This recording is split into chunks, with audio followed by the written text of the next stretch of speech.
구독, 좋아요, 알림 설정 부탁드려요. 뉴스의 이면을 꿰뚫어보는 본격 속마음 전기 토크쇼 뉴스 코멘터리 막전 마쿠의 박지훈입니다. 네, 시사하는 개그맨 MC 장원입니다. 네, 막전 마쿠의 젊은 피 두 분 모셨습니다. 먼저 오창석 평론가 함께합니다. 안녕하세요. 네, 안녕하세요. 장석입니다. 네, 뭐 부산에 한 번씩 또 갑니까? 네, 주말에 민심 동향을 살펴보기 위해서. 네가 뭐 자꾸 그러니까 민심 좋습니까? 너무 힘들어요. 아 힘들다. 이번 네. 선거 쉽지 않다. 네, 너무 힘들고 제 주변 친구들이니까 아마 저랑 비슷한 성향을 가질 수 있는데 그렇죠. 실질적으로 이제 생계에 영향이 좀 있다 이런 얘기를 하면서 정말 좀 쉽지 않다라는 생각이 듭니다. 네, 보궐선거 때문에 부산에 다녀온 우리 오창석 평론가 소개시켜드렸고요. 그리고 장예찬 사평론가 함께합니다. 네, 네, 안녕하세요. 장혜찬입니다. 살이 더 찐 것 같아요. 아니요, 요즘 좀 빠졌다고. 기분이 좋아서 그런지 그래 보이네요. 네. 잠깐 이 MC 장원 만났는데 네. 살이 좀 빠진 것 같다는 이야기 들어서 음. 안 그래도 좋던 기분이 더 좋아졌습니다. 신나요, 진짜로? 아니, 좀 모처럼 예. 시사 평론할 맛이 나는 요즘이 아닌가. 어, 드디어 우리 국민들이 이제 진실을 알아보기 시작했다. 이런 바람직한 시대의 흐름이 다시 돌아온 것 같아서 오늘도 파이팅 있게 한번 해보겠습니다. 네. 네, 제가 마주치자마자 살 빠지신 것 같다라고 이야기를 건네드렸는데요. 제가 안 친한 사람들한테는 꼭 그래요. 네, 친해지려고 친한 사람들한테 그런 얘기가 나는데 안 친한 사람들한테는 꼭 살 빠졌다고 인사를 이게 합니다. 진보의 특성이죠. 이제 앞과 다르고 앞뒤가 다르다. 역시. 저는 예, 중립입니다 이 네, 자리에서. 그러시고요. 중립이에요. 예, 네, 저희는 네. 중립입니다. 네. 막전 마쿠는. 자 그리고 막전 마쿠의 든든한 팩트 체커 김준일 뉴스톱 대표 자리했습니다. 예, 진짜 중립 김준일입니다. 인정. 그럼 우리 같이 중립입니까? 좀 진짜 다른 걸로 알고 있는데. 네. 김중립 대표와 함께하는. 네. 중립 김준일 네. 대표님. 그런데 요즘 우리 그 박지훈 변호사께서 유명 남자 배우를 닮았다 뭐 이런 이야기가 좀 돌던데요. 네, 저기 실제로 문자까지 받았습니다. 이 오. 배우는 나이는 조금 어립니다. 네, 어린데 아들 아니냐고. 네. 저랑 많이 닮았나 봐요. 뭐 이렇게 닮았나 봐요. 저랑 닮았다고. 앨런 김이라고 네. 미나리 아주 유명한 그 영화 미나리의 아역 배우. 아역 배우를 했던 닮았나요? 역 배우는 정말 경상도 느낌이 나네요. 정말 문자 메시지를 받았어요. 네. 다이렉트 메시지로 혹시 아들 아니냐고. 너무 비슷하다. 우리 아들은 고등학생입니다. 방송 나갈 때는 경고 문구가 들어가야 되겠네요. 네. 보니까 박준 변호사 이거 하기 전에. 아, 그렇죠. 그런 거는 나가야 됩니다. 예. 말 나온 김에 네. 내 안에 너 있다 한번 해보면 좋겠어요. 3초 닮았어도 인정해 드릴 테니까 혹시 네. 연예인 닮은 사람 있습니까 여기? 오창석 평론가 저 예전에 그 하이틴 스타 최창민 씨라고 요즘 최재우 씨로 어, 개명해서 닮았다. 활동하는 닮았다. 분이 있다. 있거든요. 표정 그분 많이 닮았다는 얘기를 표정 한번 했습니다. 해주세요. 예. 표정이요? 그 표정이 뭐가 있어요? 비슷하게 없습니다. 봐요. 그리고 정청래 의원 닮았다는 얘기 좀 듣거든요. 저 소리 한번 질러보세요. 살쪘을 때 아. 네, 정정리 이 시대 참 언론 오창석입니다. 네. 네. 장희재 평론가는 없어요? 그 저는 살이 아주 빠졌을 때는 신화의 앤디 씨 닮았다는 소리를 좀 들었어요. 아 맞네. 약간씩 들었어요. 그리고 살이 찌면서 이제 쿨의 이재훈 씨가 나오다가 조금 더 찌면 이제 가수 변진섭 씨가 오, 나오고요. 맞다. 변진섭 씨 닮았어요. 그리고 가장 살이 많이 쪘을 때 많이 듣는 소리는 이제 국민의당 안철수 대표를 닮았다는 소리를 종종 듣습니다. 닮았다 진짜. 네. 여러 이야기를 듣습니다. 신화의 앤디가 안철수가 되어가는 과정이군요. NC가 변진섭 갔다가 안철수까지 가는 모습. 네. 저게 더 좋네요. 전 최창민에서 정청래가 되어가는 과정이라. 다들 역변들 그렇게 하셨네요. 맞습니다. 네. 자, 저도 없습니까? 있긴 있는데 네. 저는 너무 영광인데 그분께서 좀 언짢아 하실까봐 말씀드리기가 좀 그런데 조심스럽게 좀 말씀을 네, 드려볼까요? 조심스럽게 뭐. 예, 네. 저는 그 아역 배우 출신이십니다. 네, 배우 그 서신혜 씨. 잠깐만 이거. 서신혜 씨가 질레트 필요할 것 같은 느낌이 드네요. 이 오프닝이 과연 방송에 나갈 수 있나요? 아니, 서신혜 저는- 씨가 수염을 길러요. 아니 야, 고소하시기 바랍니다. 고소하다니요. 제가 뭐 잘못했습니까? 야. 아니 그래서 말씀드렸잖아요. 저는 너무 영광스러운데 그분이 좀 언짢아하실까봐 걱정입니다. 죄송합니다. 누구한테 그런 얘기를 들었는지 모르겠지만 하여튼 전혀 안 비슷한 것 같은데 좋습니다. 자, 4월 7일 재보궐 선거 얘기를 해야 될 것 같습니다. 일주일 앞으로 다가왔는데요. 가까스로 단일화는 이뤘는데 온갖 의혹이 쏟아집니다. 선거를 앞둔 정치권 그야말로 뭐 아수라장, 뭐 아비규환 그런 상태인데 일각에서는 야당에 기울어진 운동장이라는 말도 나오고 정권 심판론이 국정 안전론을 앞서면서 이 여야 후보 지지율 격차가 20% 이상 벌어지고 있는 상황입니다. 지지율 격차 과연 잡을 수 있을지 4.7 재보궐 서울시장의 선거의 변수 한번 짚어보도록 하겠습니다. 자, 땅 따먹기 검증 선거 이렇게 불려요. 후보별 부동산 비리 의혹 공방이 치열해지면서 오세훈 후보는 이른바 내곡동 그 땅 셀프 보상, 또 박영선 후보는 분명 입장을 표명해달라고 얘기를 하고 있고요. 장희찬 평론가, 이 건이 다 해명이 됐다고 봐야 됩니까? 아니면 문제가 더 있는지, 더 드러날 게 또 있는지, 이거 어떻게 봐야 됩니까? 그러니까 저는 본질은 처음부터 끝까지 달라진 게 없다고 봐요. 그리고 일각에서 자꾸 뭐 오세훈 후보 가족이 36억을 보상받았다 말하는데 이 중에서 오세훈 후보 배우자의 지분은 한 4억 정도라고 합니다. 그러니까 배우자가 4억 정도를 보상받은 건 사실인데 이게 처음에 논의됐던 건 2004년도 노무현 정부에서 이 예정지구라는 게 만들어져요. 네. 근데 그때 오세훈 후보의 처가가 가지고 있는 1970년대에 상속받은 이 땅이 내곡동이 지구 안에 딱 들어가 있습니다. 그리고 지도를 보면요, 이게 지구가 이만큼 있는데 끄트머리에 이 처가 땅이 포함된 게 아니라 지구 중간에 걸쳐져 있어요. 중간에, 그러니까 이 땅만 빼놓으면 그게 더 이상한 거고 오히려 특혜가 될 수 있는 거예요.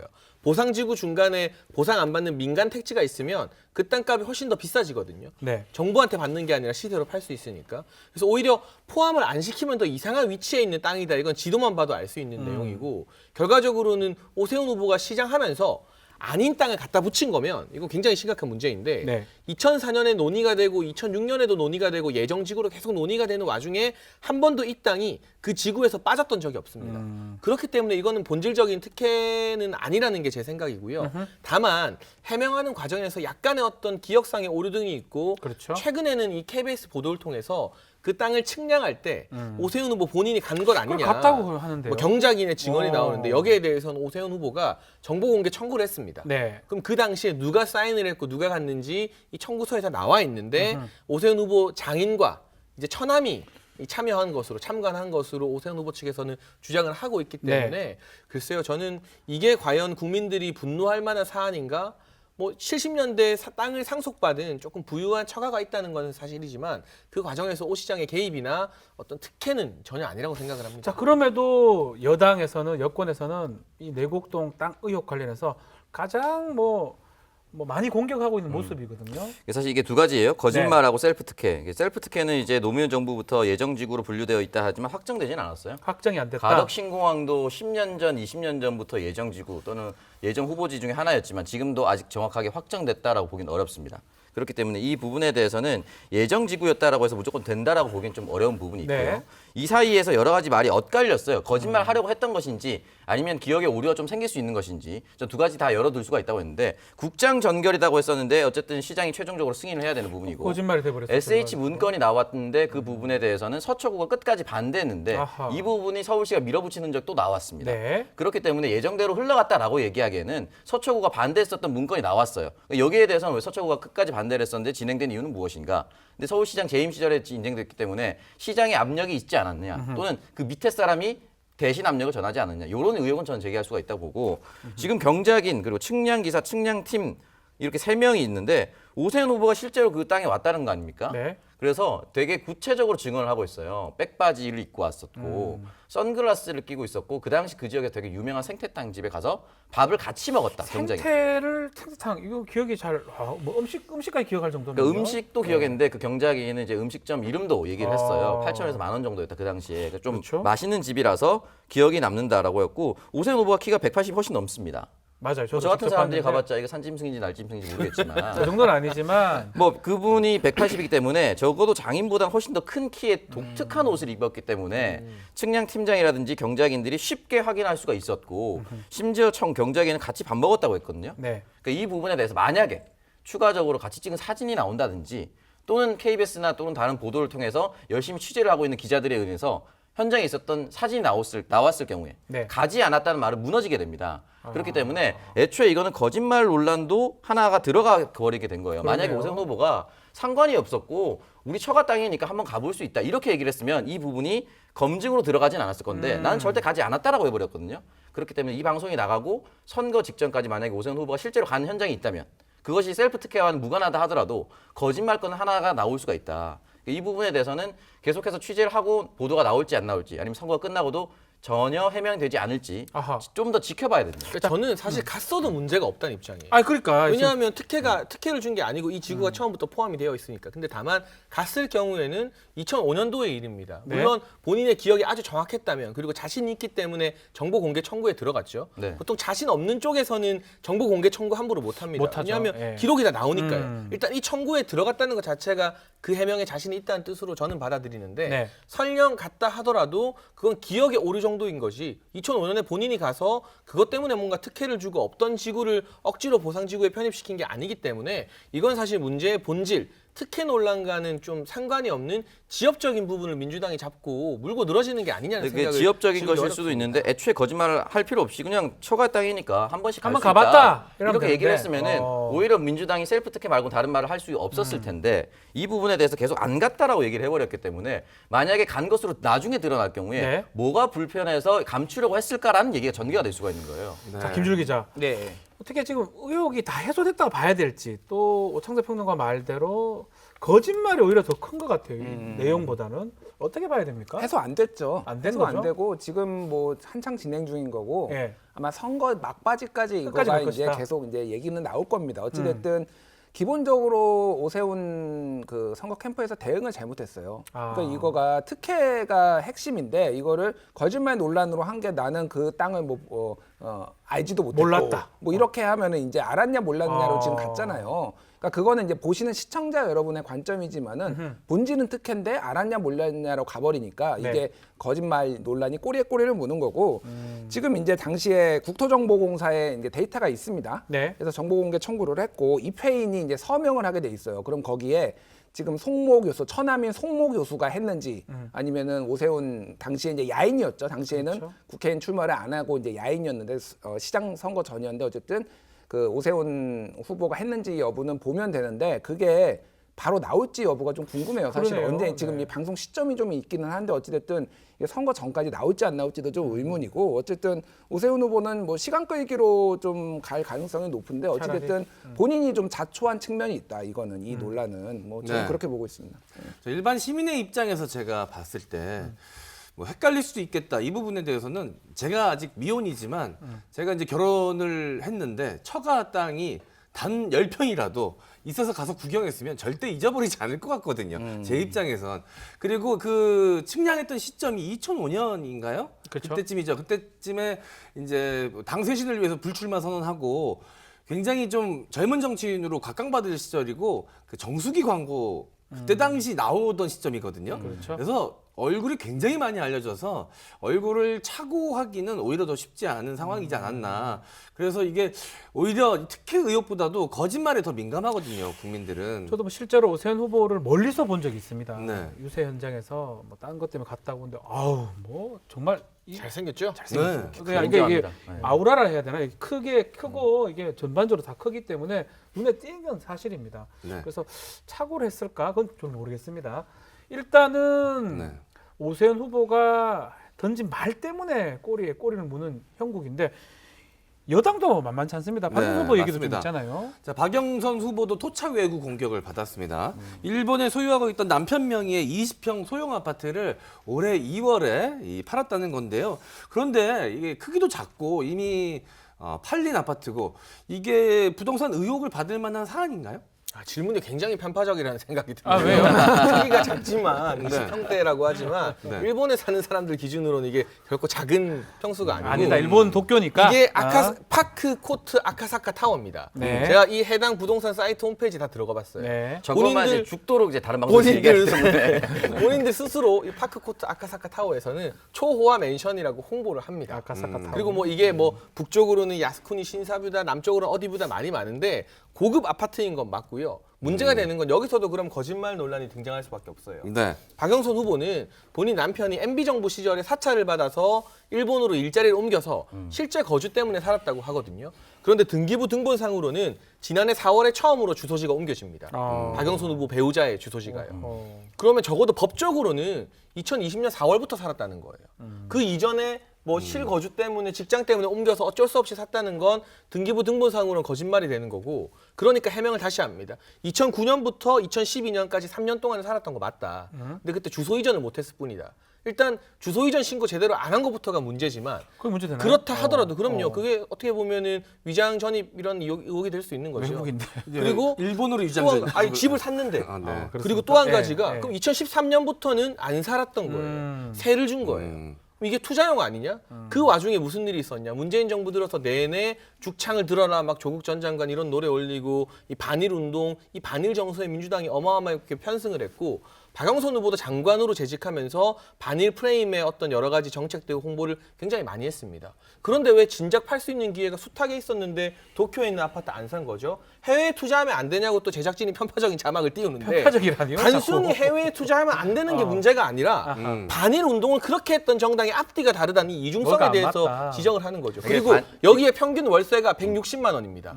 그 160만 원 동안 계속해서 월세를 받은 거 실고지 안 하고 투자용이었던가? 그럼 본인들은 피치 못할 사정에 의해서 일본에 투자해서 월세 받으면서 우리나라 기업이나 우리나라 국민들이 유니클로 티셔츠 한 쪼가리만 입어도 무슨 친일파인 것처럼 몰아갔던 그러한 행동, 그러한 앞뒤 다는 부분에 대해서는 좀 반성을 해야 될 것 같고 2월에 매각 계약서를 썼지만 아직까지 판매가 안 됐습니다. 잔금 처리가 안 되었기 때문에 이 부분도 현재로는 뭐 판매가 되었다기보다는 판매할 예정이다라고 표현하는 게 맞습니다. 네, 근데 이게 어떻게 시점을 봐야 되는데 네. 반일 운동을 할 때 그 당시에 구매를 해서 차익을 챙겼다라고 하면 욕을 평생 먹을 수가 있을 네. 텐데 이게 이미 반일 운동 이런 거 전이었습니다. 아, 이전에 그렇기 때문에 실거주 목적으로 저는 얼마든지 저는 구매할 수가 있다고 보고 네. 만약에 반일 운동이나 이런 것들이 일어나서 어쨌든 일본도 시간이 지나면 부동산 가격이 소폭이지만 오릅니다. 만약에 이때 팔았으면 차익 챙겼다고 또 뭐라고 할 거예요. 그렇게 반일 운동 하면서 일본 가서 차익 챙겨서 돌아왔다 이런 얘기 들을 수 있었을 겁니다. 그렇기 때문에 매도 타이밍을 잘 잡지 못했던 부분이 분명히 있었을 겁니다.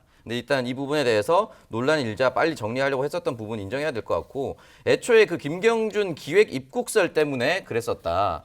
김경준 씨 기획 입국과 관련돼서 미국 변호사 신모 씨와 네. 박영선 후보의 남편이 LA 로펌 동료라서 이 모종의 묵계가 있었다. 그래서 이제 한 거 아니냐라고 수사가 들어왔고 박영선 후보의 남편의 사무실이 압수수색을 당해서 도저히 한국에서 일을 할 수가 없어서 일본으로 갈 수밖에 없었다. 되게 급하게 처리가 된 거예요. 아하. 이거를 홍준표 의원의 SNS에 홍준표 의원이 사과를 하면서 다시 한번 유감을 표명합니다라고 글을 남겼습니다. 그렇기 때문에 급하게 갈 수밖에 없었던 부분을 좀 인정을 해줘야 된다라는 아하. 생각이 듭니다. 좋습니다. 이 두 후보의 내곡동 그리고 네. 도쿄 아파트 문제.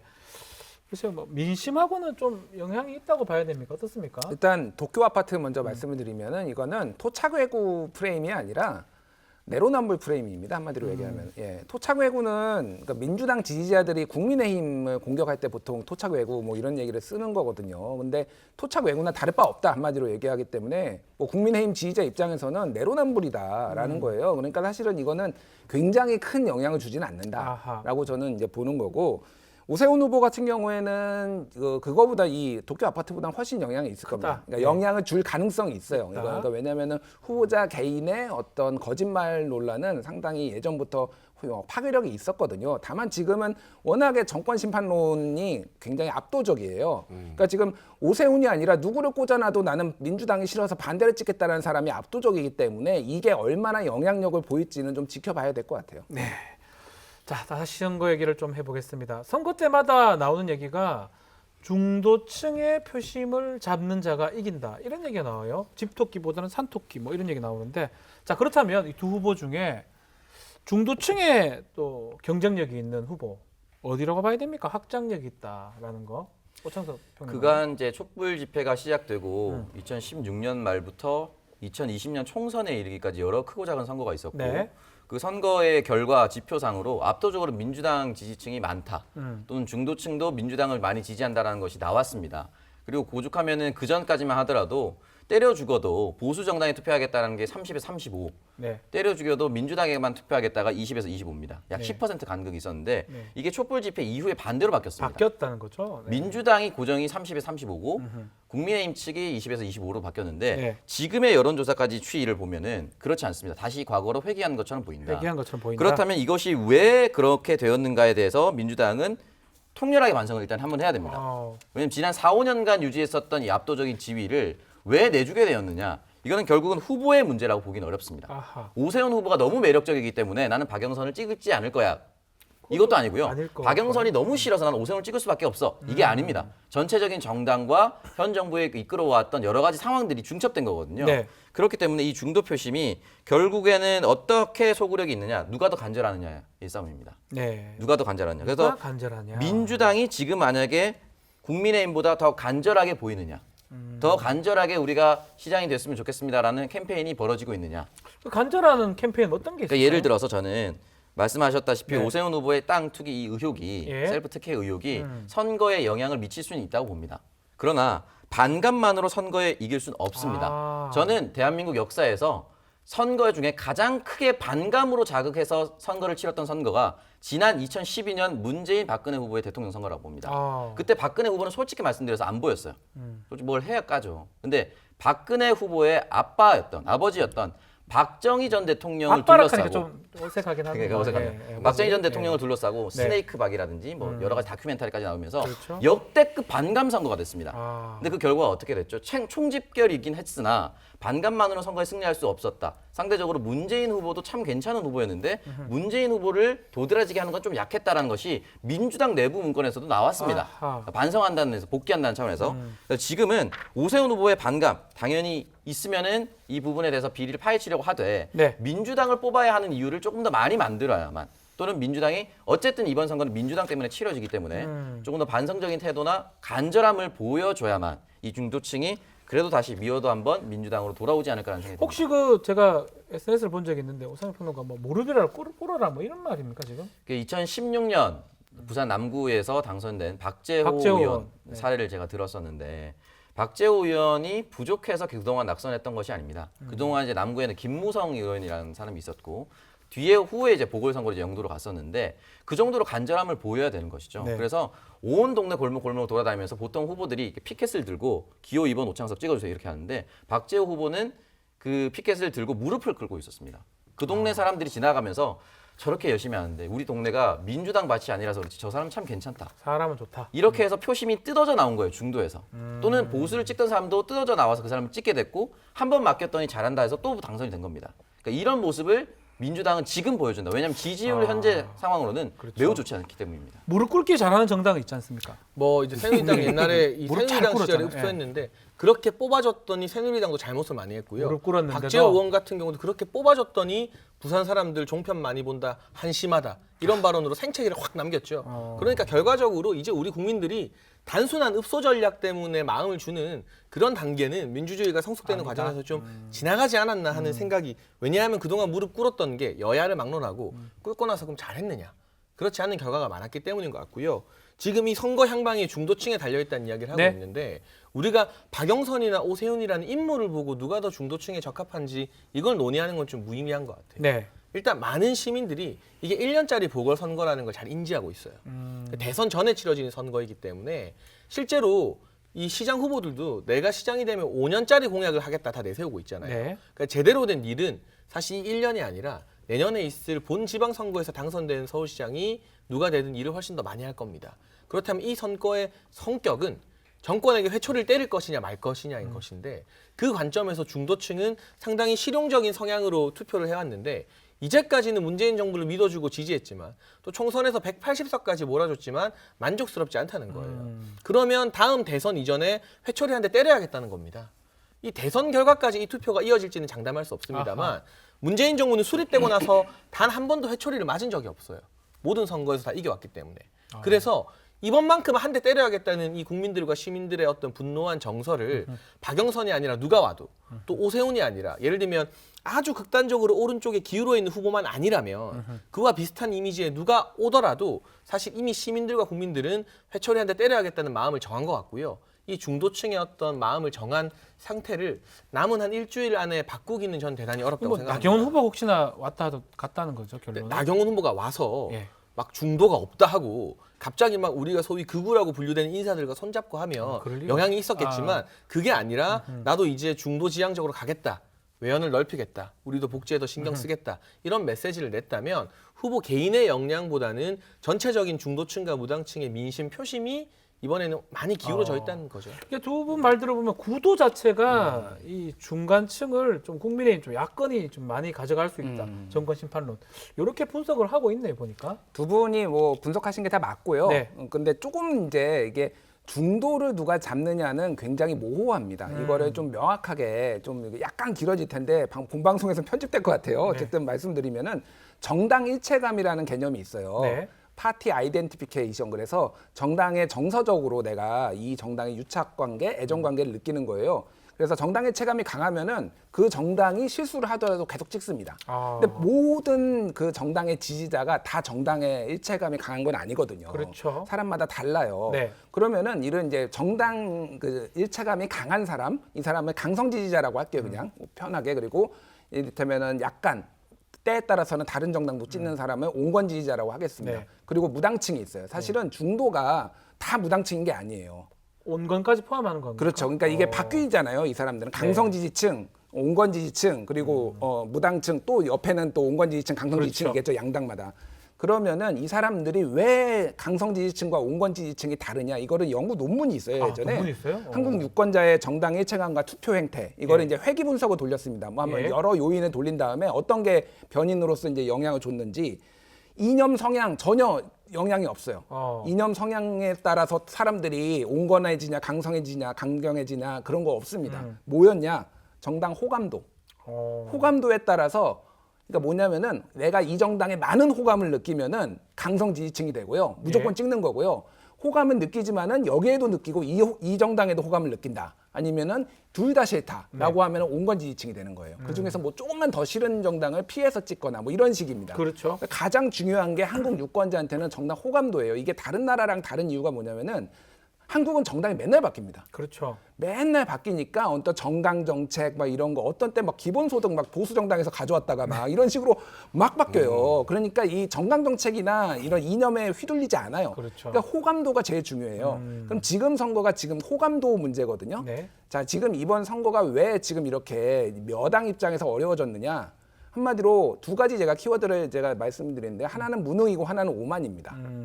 무능과 오만. 무능과 오만이에요. 네. 그러니까 무능은 한마디로 집값 문제가 가장 결정적인 거. 뭐 네. 문재인 정부가 다른 거 잘한 것도 있는데 이번에는 부동산 선거예요. 그렇기 때문에 그거에 있어서는 어찌됐든 집값이 서울 집값 이렇게 올랐잖아요. 무능한 것이 맞아요. 네. 무능의 키워드는 무당층한테 매우 영향력이 그렇죠. 있어요. 그렇겠죠. 무당층한테 정서에 네. 휘둘리기보다는 이거는 나한테 이익이 있느냐 없느냐. 그러니까 무당층한테 효과가 있는 거고, 오만의 키워드는 뭐냐면은 이 아까 전에 얘기했던 온건 지지자들한테 지지층들. 영향이 있는 거예요. 그래서 이 정당에 대해서 고민을 하는 겁니다. 너무 오만해 보여. 그래서 민주당을 찍어야 될지, 기권을 해야 될지, 그냥 확 오세훈을 찍어버릴지, 제3정당을 찍을지 지금 이 갈래길에 있다라고 한다라면은 민주당이 지금 해야 될 일은 그런 거죠. 그러니까 예를 들면은 오창석 평론가가 얘기했듯이 상대 후보 공격만으로 이길 수가 없습니다. 그러면은 자기 당의 온건 지지층이 흔들리고 있는 거를 잡을 수가 없어요. 그렇죠. 그러면은 자기 당의 반성과 그리고 자기 당 후보의 강점을 해야 되는데, 지금 민주당이 뭐 네거티브에 너무 집중하다 보니까 이게 다 실종됐다. 그러니까 지금 선거가 그렇게 지금 흘러가고 있는 그런 상황인 거예요. 온건 지지파 네. 얘기를 보니까 김준일 대표님은 매주 나오셔야 될 것 같아요. 네. 한 주 쉬었더니 불량 욕심을 너무 내시네요. 아닙니다. 이거는 설명을 잘 드려야지. 네. 그래야지 이제 불량 욕심은 좀 없고요. 예. 네. 뭐 아주 근데 저는 완벽하게 이해했습니다. 저도 이해가 되고 그래서 장예찬 평론가 아까 말씀하셨던 무릎 꿇었더니 또 안 바뀌었더라, 이 말도 사실 저도 매우 동의합니다. 네. 근데 제가 그 말씀을 드린 이유가, 어쨌든 30에서 35가 민주당 지지세였는데 이게 20에서 25로 줄어들었으면 이 사람들은 아직 여지가 있다는 거예요. 지금 그 퍼센트대로 지금 각 후보가 안 나오고 있습니다. 민주당 네. 후보가. 그렇기 때문에 그 후보라도 땡겨오기 위해서는 뭐라도 그 후보, 원래 민주당을 좀 지지했었던 마음이 조금 열려있는 사람들한테는 할 수 있는 모든 것들을 해야 됩니다. 네. 자, 뭐 지금 얘기를 하고 있지만 온건 지지층 얘기, 또 무당층 얘기를 하면서, 그럼에도 가장 주요했던 어떤 선거판의 이슈는 LH 사태가 아니었나, 직전에 터진 이걸로 보이는데, 이 LH 사태 이후에 극명하게 지지율이 좀 달라진 것 같아요. 그렇게 20%가 넘어가는 경우까지 생겼는데, 어떤 사람들이 들어온 건가요? 연령별로는 어떻게 봐야 됩니까? 젊은 층이 또 국민의힘 쪽으로 갔다는 얘기도 있고요. 예. 대표님. 일단 네.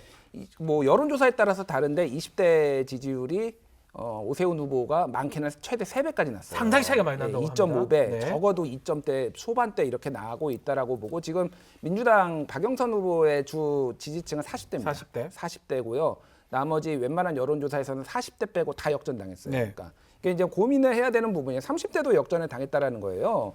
이 부분은 일단은 LH 사태가 중요는 한데 LH 사태 때문이냐 그러면은 그거는 아닌 거예요. 여기는 발화 지점입니다. 한마디로 네. LH 때문에 분노가 폭발을 했는데 시작했고. 그 전에 이미 부동산 가격이 오른 것에 대해서 근데 뒤에서 뭐 한마디로 야 공무원들 다 해먹은 거야 그러면 우리는 지금 이렇게 됐는데 약간 이런 분노가 있는 거죠. 네. 거기가 이제 하나의 포인트고 또 하나는 이제 이거에 대해서 사과나 대책이 반 박자 한 박자씩 늦었다. 계속 늦다 보니까 뭔가 이거 제대로 반성도 안 하는 거 아니야 이런 이제 분노가 폭발했다고 볼 수가 있을 것 같습니다. 그러니까 저는 단순히 연령뿐만 아니라 네. 지역별 구도를 좀 봐야 될 것 같은데 사실 제가 여론조사 분석하면서 도심권과 동남권 같은 경우는 원래 보수가 강하고요. 네. 대신 서북, 서남, 동북은 진보가 항상 강해왔습니다. 서울을 5개 권역으로 나누는데. 네. 근데 그 중에서도 동북은 워낙 진보세가 강해서 그렇죠. 이건 무슨 수를 써도 안 되니까 리포트를 쓰거나 조언을 할 때 동북은 포기하고 포기해라. 서북 서남에 집중해서 그 표라도 좀 더 가져오자. 아. 그럼 이길 수 있다. 이런 조언을 오죽하면 할 정도였는데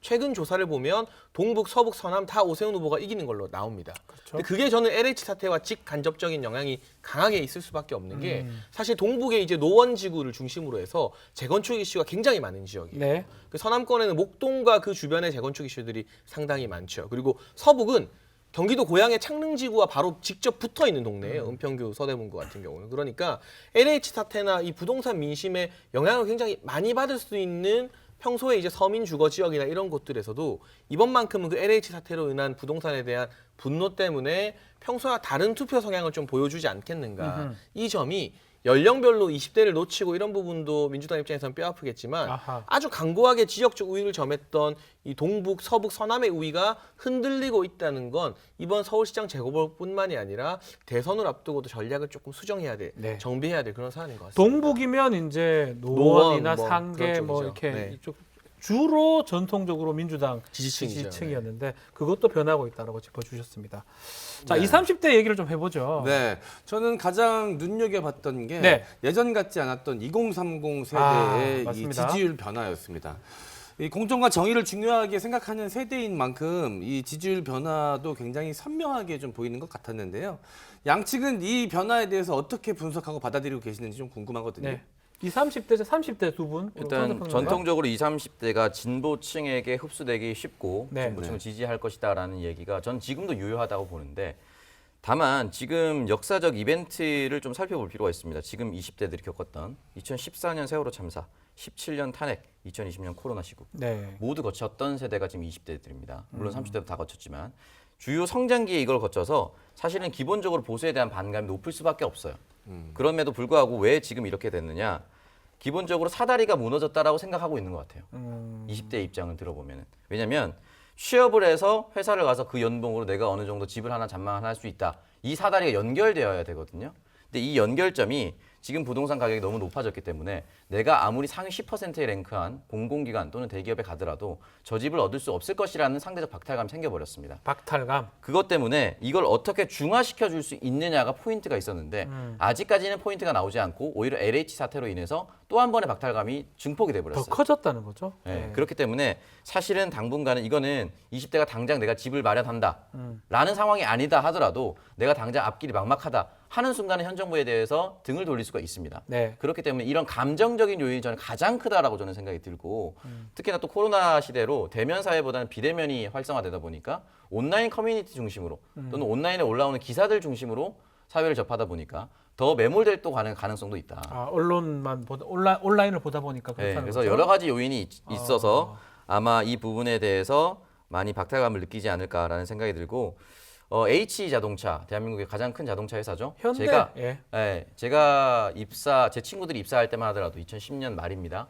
연봉 7천만 원에 준했어요 신입사원이. 네. 근데 지금 약간 1,000만 원 정도가 깎였다고 합니다. 여러 가지 성과급이나 이런 것 때문에. 근데 중요한 건 이게 연쇄 적용이에요. 현대자동차가 정점에 있으면 그 밑에 있는 기아자동차와 그리고 벤더들, 1차 벤더와 2차 벤더들은 각각 1,000만 원씩 낮아집니다.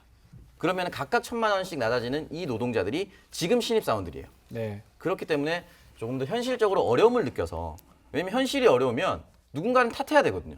그러면 그 탓하기 가장 쉬운 게 사실 정부입니다.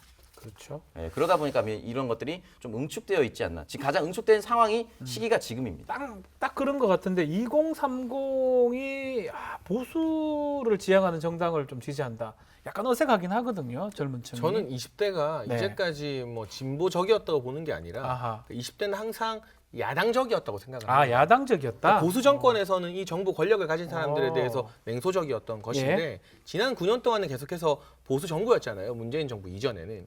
근데 문재인 정부 들어서는 아까 말한 탄핵이라는 굉장히 역사적인 이벤트 때문에 젊은 층의 지지가 유지가 되다가 조국 사태로 그게 좀 어라 하면서 꺾인 것이고 원래 20대들은 아까 인터넷 이야기를 참 잘했는데요. SNS에서 밈이라고 하죠. 이상한 짤방이나 재밌는 거 만들면서 권력을 풍자하는 걸 20대가 다 했습니다.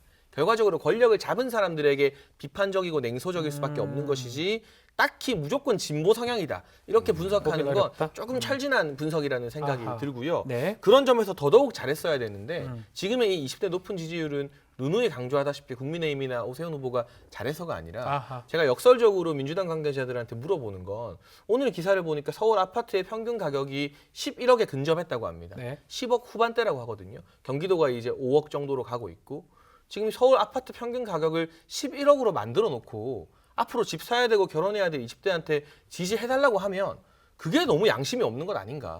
다른 어떤 문제, 정치적인 문제 다 빼고 당장 20대가 이제 대학만 졸업하면 고민이 취업이고 취업하고 나면 그 다음 고민은 이제 결혼과 내 집 마련인 것인데 그게 불가능해져 버렸잖아요. 네. 특히 지난 3년 사이에 비약적으로.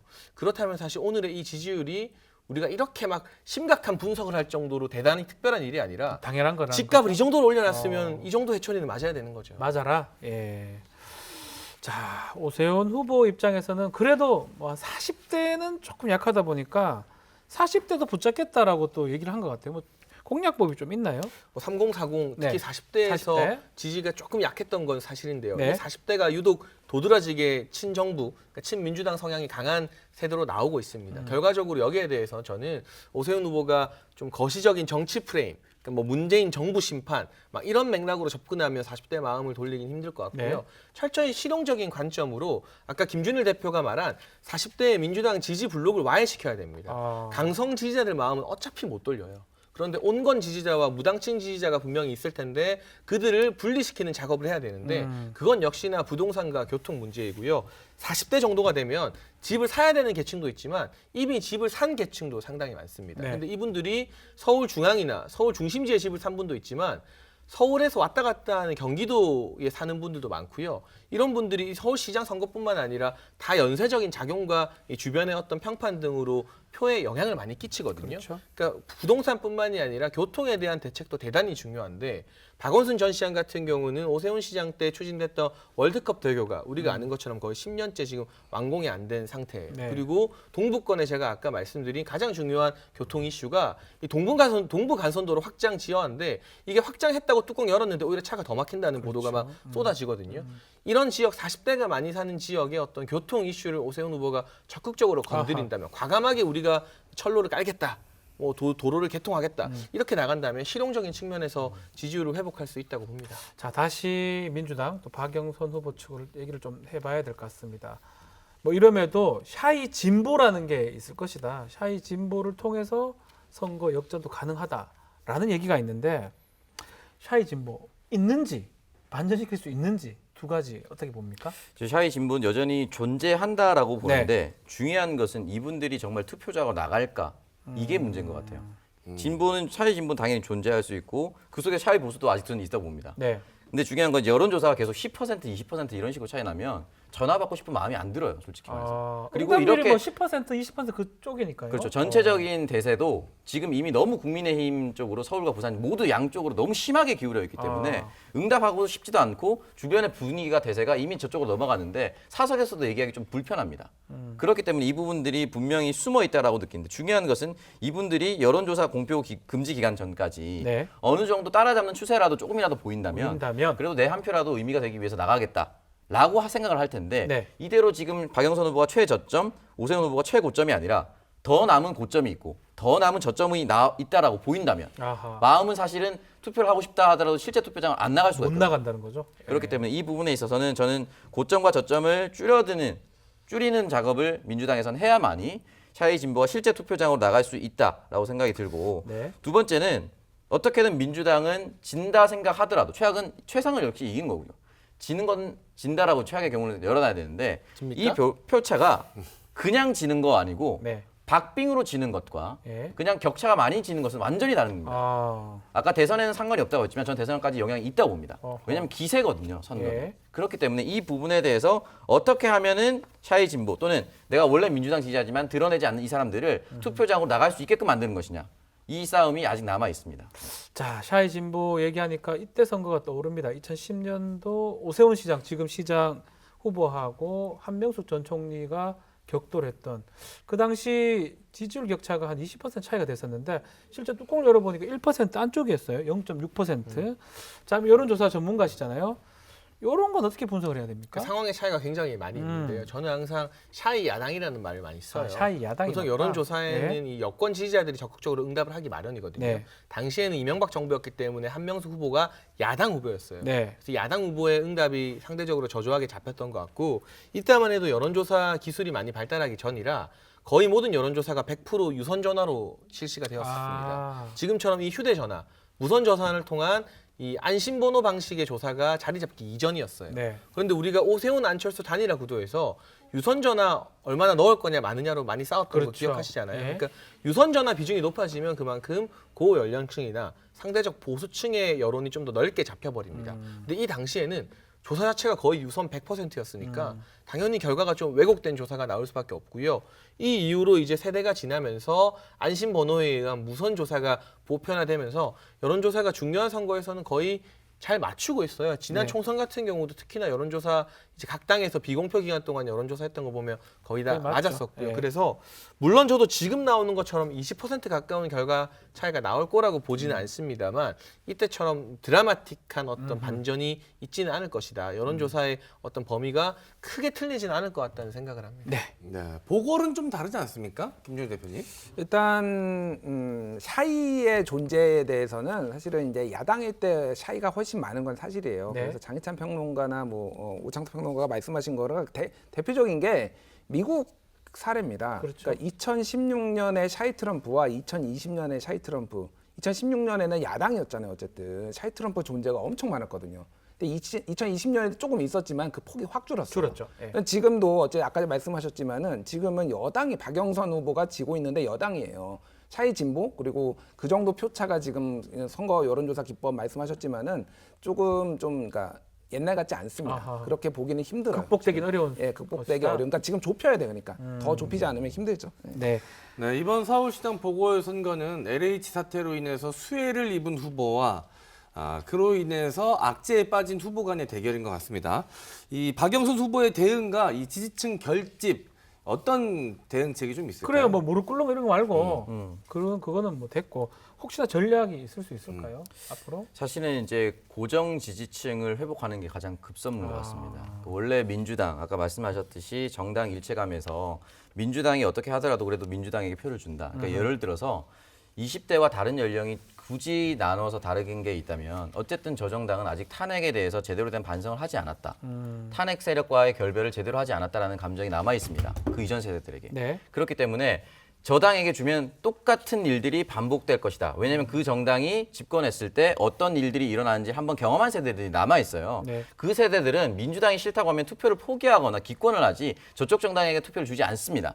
그렇다면 이 사람들이 최대한 많이 투표장으로 올 수 있게끔 읍소를 해야 된다고 저는 생각이 들고 하나하나 지금 지하화 아까 전에 얘기하셨는데 사실 이 공약은 이제 양당 공약이 다 돼버렸기 때문에 앞으로 그냥 추세로 다 진행될 것 같고 조금씩 잘 돼서 저는 부산의 김영춘 후보가 네.